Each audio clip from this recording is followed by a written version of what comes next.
چلے اسی تنخواہ میں سے جب بندہ بڑے بیٹے کی شادی کر کے بہو بیاہ کے لے آئے تو پھر بھی کام چلتا ہے، اور جب اس بیٹے کو اللہ بچے عطا کر دے تو اسی گھر میں، اسی آنگن میں، اسی چھت کے نیچے کام چلتا ہے۔ تو پھر تو مان جانا کہ چلانے والا تو نہیں، چلانے والا کوئی اور ہے۔ پھر تو مان جا کہ چلانے والا کوئی تو اس وقت جب تنخواہ تیری لگی تھی تو کہتا تھا ابا ابھی میری شادی نہ کر، میں بیوی کو کیسے کھلاؤں گا؟ تو وہی شخص ہے جس کی چھت کے نیچے پھر 1.5 درجن پوتے بھی پل رہے اور گزارا ان کا بھی ہو رہا ہے۔ تو رزق کا ذمہ کس کا ہے؟ اللہ کا ذمہ۔ اب ہمیں پتہ ہے پہلی بات تو پریشانی اس لیے اتار دینی چاہیے کہ ذمہ ہمارا ہے ہی نہیں۔ اب دوسری بات یہ کہ ذمہ داری کس کی ہے؟ اللہ حکیم بھی ہے اور علیم بھی ہے، حکیم بھی ہے اور جانتا بھی ہے اور اسے پتہ بھی ہے کہ دینا کس طرح ہے۔ اب ہم پتہ کیا کہتے ہیں؟ کہتے ہیں وہ جو بندہ پجاروں میں بیٹھا ہے وہاں اسے نہیں بیٹھنا چاہیے تھا، اور میرا حق تھا۔ تجھے زیادہ پتہ ہے کہ اللہ کو؟ بول کے بتانا کس کو پتہ زیادہ ہے؟ کیوں جی؟ تو آپ اصل ٹینشن پتہ کب لگتی ہے؟ جب بندے کہتے ہیں نہیں وہ پجاروں میری تھی، میرا حق تھا۔ وہ جب گزرتی ہے نا پاس سے مہران کے تو مہران والا ٹینشن بڑی لیتا ہے، حالانکہ اللہ کو زیادہ پتہ ہے کہ وہ حق۔ ایک بات اپنے ذہن میں یاد رکھ لیں، رٹ لیں کہ جو میرے لیے بہتر تھا میرے رب نے مجھے دے دیا، تو بات ختم ہو گئی۔ بس وصل اچھا ہے نہ فراق اچھا ہے، یار جس حال میں رکھے وہی حال اچھا ہے۔ بس جو میرے حق میں بہتر تھا میرے رب نے مجھے، مسئلہ یہ ہے کہ تو اس پہ راضی ہونے کو تیار نہیں۔ حضرت علی کرم اللہ تعالیٰ وجہ الکریم نے میرے نبی پاک کی ایک حدیث بیان کی ہے، اور جناب علی جب یہ حدیث بیان کیا کرتے تھے تو حضرت مجاہد فرماتے ہیں یوں لگتا تھا کہ جیسے حضرت علی ہمیں ہر پریشانی سے نکال رہے۔ مولا علی شیر خدا رضی اللہ تعالیٰ عنہ فرماتے ہیں کہ مجھے میرے نبی پاک صلی اللہ علیہ وسلم نے ایک طریقہ دیا تھا ٹینشن فری ہونے کا، اور فرماتے ہیں مجھے تو بڑا راس آیا ہے، تم بھی اگر کر لو گے تو تمہیں بھی فائدہ دے گا۔ کہا وہ کیا؟ حضرت علی کہنے لگے محبوب علیہ السلام نے فرمایا تھا لوگوں تم اللہ کے دیے ہوئے تھوڑے رزق پہ راضی ہو جاؤ، وہ تمہاری تھوڑی عبادت سے تم سے راضی ہو جایا کرو گا۔ تم 2 نفل بھی پڑھو گے تو اللہ راضی ہو جائے گا، تم 1 رکوع بھی سویرے اٹھ کے پڑھو گے تو وہ راضی ہو جائے گا، وہ تمہارے 313 درود شریف سے راضی ہو جائے گا، تم اس کے دیے ہوئے تھوڑے رزق سے راضی ہو جاؤ۔ ٹینشن اس لیے ہوتی ہے کہ ہم راضی نہیں جو اس نے ہمیں دیا ہے۔ وہ حال میں مزید کی جو دوڑ ہے نا، حال میں مزید کی، بے قدرہ کچھ قدر نہ جاتی، کیتی خوب تسلی ہو، دنیا دار پجاری زردے، کتیاں دے گل ٹلی ہو، بک بک روشن اکھیاں تکیو ویک حویلی کلی ہو، تے کوچ نصیر اساں جد کیتی پہ جانی تھر تھلی ہو۔ تو یاد رکھیں یہ جو ہے نا مصیبت کے مال آ کیوں نہیں رہا، وہ سامنے والا پلاٹ میرے گھر کے سامنے ہے گھر کے سامنے، پر رجسٹری میرے نام کیوں نہیں؟ یہ مصیبت سانس نہیں لینے دیتی۔ موٹر سائیکل کھڑی کرتا ہے نا جب آ کے دکان سے روٹی کھانے آتا ہے، دفتر سے گھر آتا ہے، کاروبار سے آتا ہے، تو جہاں موٹر سائیکل کھڑی کرتا ہے وہ ٹینشن بڑی ہے کہ کبھی میری ہو جائے نا یہ والی جگہ، تو میں یہاں بھی بورڈ لگاؤں اپنے نام۔ اس نے مالی پریشانی پیدا کی۔ تو جس حال میں ہے، کیونکہ تو نے اپنا یہ حال خود نہیں بنایا، جس نے بنایا ہے وہ بڑا بہتر جانتا تھا کہ تو اسی حال میں اسے اچھا لگتا ہے۔ تو اسے اسی حال میں، ایک بزرگ تھے تو ان کی طبیعت بڑی علیل ہو گئی، بیمار ہو گئے، تو اللہ نے آزمائش دی تو کیڑے پڑ گئے وجود میں۔ ایک کیڑا یہاں سے کھا رہا تھا، اللہ والے بڑے راضی رہتے ہیں اس کی رضا پہ، تو کیڑا یہاں کھا رہا تھا تو نیچے گر گیا، تو بابا جی نے اٹھا کے پھر وہاں رکھ لیا، کہنے لگے جب اس نے تیری ڈیوٹی مجھے کھانے کی لگائی ہے تو میں اس بات پہ راضی ہوں، تو نیچے کیوں گرتا ہے؟ بٹ ٹھیک ہے کھا، جب اس نے تجھے ڈیوٹی جو تیری لگائی۔ سالبہ بن عبد الرحمن ایک صحابی تھے، سالبہ غالباً نبی پاک صلی اللہ علیہ وسلم کی خدمت میں آئے، کہنے لگے یا رسول اللہ صلی اللہ علیہ وسلم غربت بڑی ہے، میرے لیے دعا کریں اللہ زیادہ مال دے۔ تو محبوب صلی اللہ علیہ وسلم نے فرمایا تو جس حال میں اچھا ہے وہ تیرے لیے بہتر ہے، اس میں تو ہے وہی حال تیرے لیے۔ مشکل ہے نا یہ جواب سننا۔ کہتے پیر صاحب فلاں جگہ سے تویز آیا، وہاں تو وارے نے آرے ہو گئے، تو آپ کے ہاں، تو میں کہتا ہوں یہ تویز دینے والا اگر تویز دے کے امیر بناتا ہے تو پہلے خود کیوں نہیں بنتا؟ یہ خود تو 150 کا تویز بیچ رہا ہے, اپنی بیچارے کی حالت یہ ہے. اگر اتنا ہی تویز اس کا چلتا ہوتا تو پہلے 5 پجاروں اس کے دروازے پہ کھڑی ہوتی. عجیب چکر ہے اور عجیب جگہ لوگ الجھ گئے, سمجھتے ہی نہیں بات کو. یا رسول اللہ صلی اللہ علیہ وسلم دعا کر دے, تو محبوب نے کیا فرمایا؟ فرمایا تو جس حال میں ہے نا وہ حال تیرے لیے بہتر ہے, اسی میں رہ. کہ نہیں حضور دعا کرے. فرمایا سال بعد تو باز آ جا. حضور دعا کرے. فرمایا تو باز آ جا. 2-3 دفعہ کا ضد کی. محبوب نے فرمایا جا پھر اللہ تجھے زیادہ پیسے دے گا. چند بکریاں خریدی, اتنی برکت ہوئی کہ بکریوں کے ریوڑ بن گئے. پھر کچھ بکریاں بیچ کے گائے خرید لی, ان کے بھی ریوڑ ہو. پھر کچھ اونٹنیاں لے لی, ریوڑ ہی ریوڑ. پہلے 5 وقت مسجد میں آتے تھے, اب فجر اور عشاء رہ گئی. پھر مال زیادہ ہوا تو مدینے شہر میں کوئی جگہ ہی نہیں, مدینے سے باہر حویلی خریدی, پھر جمعہ ہی رہ گیا. جمعے کے جمعے آتے. زکوٰۃ کا حکم آیا. میرے نبی کریم علیہ السلام نے حضرت ابو ہریرہ کو بھیجا. فرمایا جا اسے کہہ تیری زکوٰۃ بنتی ہے 2.5%. 10 کروڑ روپیہ ہو تو کتنی زکوٰۃ بنتی؟ 1 کروڑ کی 2.5 لاکھ ہوئی نا, تو 10 کروڑ کی کتنی ہوئی؟ تو بڑی مصیبت ہے جب بینک سے میسج آتا ہے نا کہ 25 لاکھ نکل گیا تیرے اکاؤنٹ سے.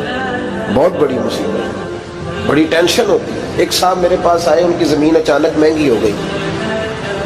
اچانک پہلے کچھ 15-16 لاکھ کی ایکڑ زمین تھی, پھر وہ کروڑ کی ہو گئی. تو میرے پاس آئے, کہنے لگے وہ 10 کروڑ روپے بنتے ہیں تو زکوٰۃ.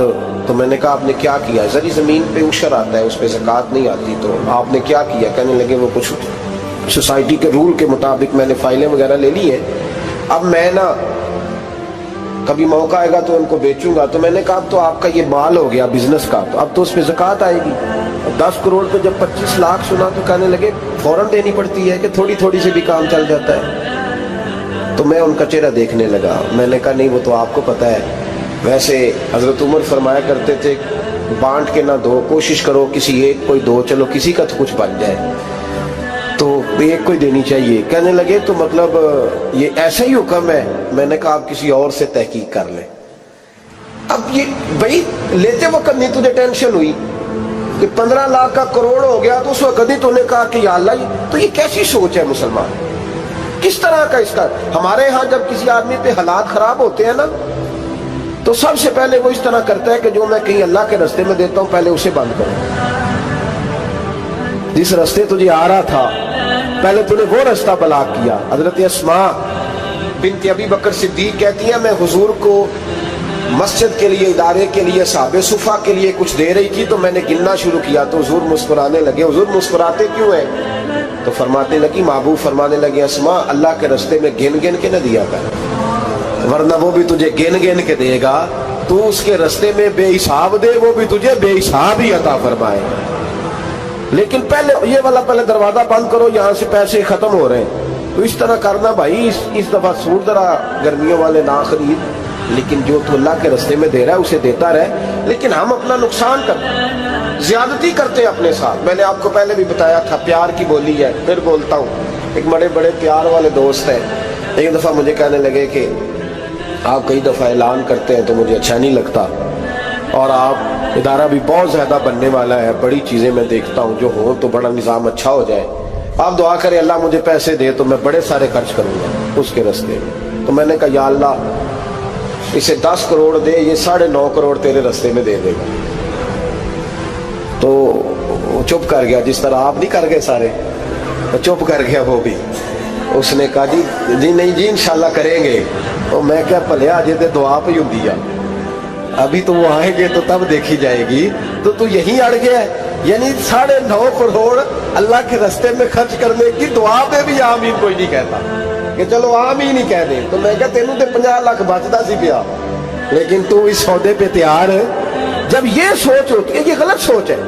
یہ بات تو اگر تے مسکرانے والی, لیکن یہ سوچ صحیح نہیں. حضرت عثمان غنی رضی اللہ تعالیٰ عنہ کہتے ہیں جس وقت نبی پاک صلی اللہ علیہ وسلم نے اعلان کیا نا جنگ کے موقع پر کہ 800 سپاہیوں کا خرچہ چاہیے, کہتے ہیں میرے پاس 600 کا تھا. یہاں ایک روایت میں حضور نے 1000 کا اعلان کیا تو میرے پاس 800 کا تھا. جب 2-3 دفعہ نبی پاک نے اعلان کیا تو کہتے ہیں میں نے کھڑے ہو کے کہا یا رسول اللہ پورا 800 میری طرف سے. کہتے میں نے 200 سپاہی کا خرچہ ادھار اٹھایا لیکن پورے 2 مہینے نہیں گزرے تھے، رب کریم نے مجھے کئی گنا کر کے پیسے واپس عطا فرما دیے۔ پر بات تو یہ ہے کہ تیری وہاں لو لگی ہو، تو تجارت کرتا ہے ان لوگوں کے ساتھ جو کیا دے سکتے۔ تو سالبہ کے پاس حضور نے پیغام بھیجا، پہلے تو کہا تیرے لیے بہتر نہیں مال، جب اصرار کیا تو بڑی برکت ہو گئی، بڑا آیا تو فرمایا زکوٰۃ دے، 2.5 زکوٰۃ ہے۔ جب سوچا کہ 5 اونٹوں پہ ایک بکری جائے گی اور بڑا سارا مجھے دینا پڑے گا، اب جب غور کیا تو یہ تو نہ کہا کہ میں نہیں دیتا۔ حضرت ابو ہریرہ سے کہنے لگے نبی کریم علیہ السلام کی خدمت میں عرض کرنا کہ میں خود آؤں گا۔ حضرت ابو ہریرہ نے آ کے عرض کی یا رسول اللہ صلی اللہ تعالی علیہ وسلم، حضور وہ کہتے تھے میں خود آؤں گا، تو کہتے ہیں محبوب نے ٹھنڈی سانس لی، فرمایا اسے کہا تھا کہ تیرے لیے مال بہتر نہیں، اب ہلاک ہو گیا ہے، ہائے افسوس ہلاک ہو گیا۔ ان کو بھی تھوڑی دیر کے بعد احساس ہوا کہ یہ میں نے کیا کیا، نبی پاک کوئی کہہ دیا نہیں ہے، حضور کو کہہ دیا بعد میں آؤں گا۔ اب دوڑے آئے، عرض کی حضور میں سارا کچھ لے کے آیا، قبول کر لیں۔ محبوب نے فرمایا گویا بلال حبشی کی خشک کھجور بھی قبول ہے، اور صہیب رومی ایک اٹی بان کی لائے تو وہ بھی قبول ہے، اور عمار بن یاسر اور مصعب بن عمیر اگر 2 دینار دے جائے اور کوئی پرانا جوڑا کسی سپاہی کے لیے چھوڑ جائے تو وہ بھی قبول ہے، لیکن تو اپنا لاکھوں لے کے چلا جا، تیرا کوئی نہیں قبول، معاف کر دے۔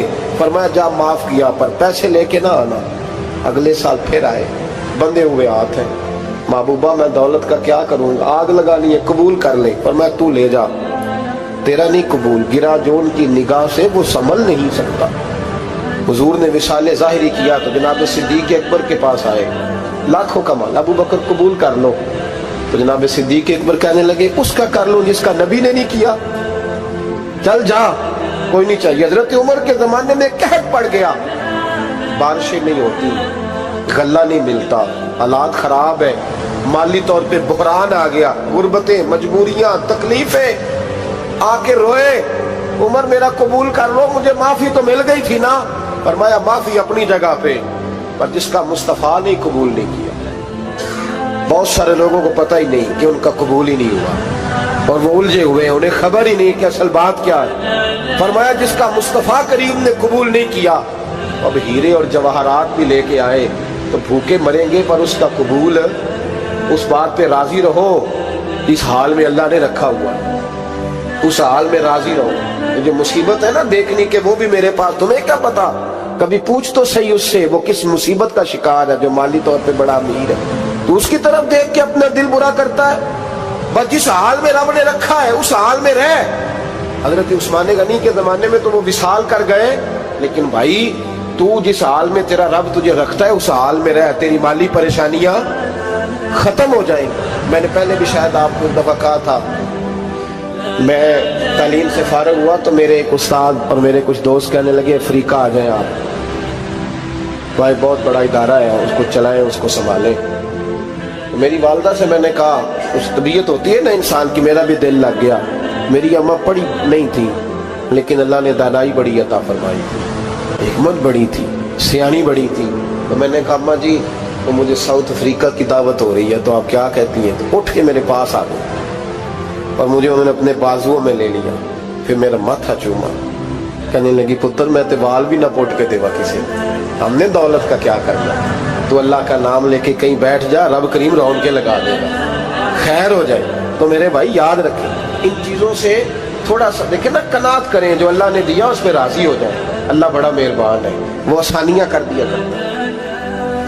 تو یاد رکھیں میرے رسول کریم علیہ السلام نے ایک تو ہمیں درس یہ دیا ہے کہ تو سمجھ جا، قرآن نے ہمیں بتایا ہے کہ روزی تیری ذمہ داری نہیں، روزی کس کی ذمہ داری ہے؟